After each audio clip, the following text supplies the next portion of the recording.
your ABC 7 First Alert weather forecast with meteorologist John Scalzi.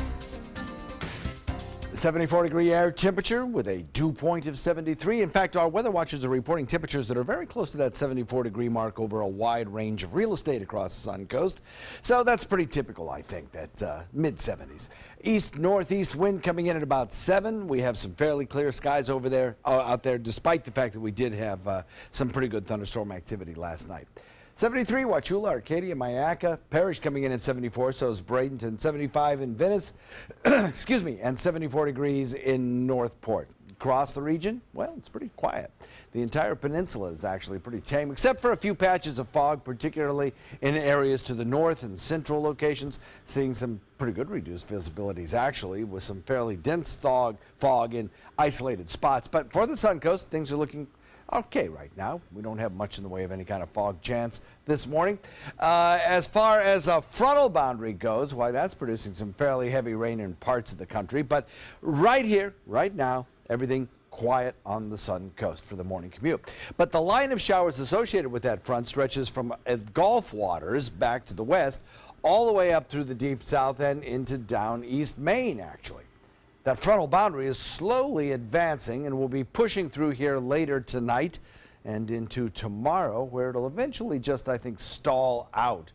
Either right over us or perhaps even just a little bit further to the south of us in south central Florida. Too early to tell exactly where that will occur, but the point is that this is not going to be a front that rushes across the state of Florida, draws down much drier, cooler air, and brings us several days of below average temperatures. Not happening. Not yet. Not with this front. Some indications are that maybe around the Halloween period, toward the end of the month, we might see a few of those frontal boundaries have enough energy to actually push through our region. What this one will do, however, is kind of concentrate moisture right along where that front stalls and bring us some better rain chances for a couple of days.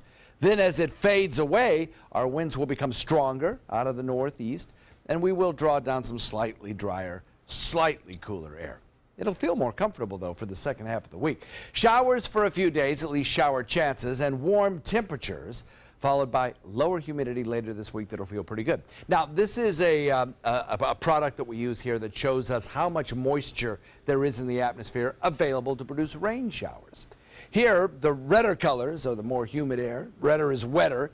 And as you put the map into motion over the next several days, you see we get that concentration of high humidity air right over us. But eventually, some of that drier air will filter in. I think we won't get a lot of it, but we'll get some of it.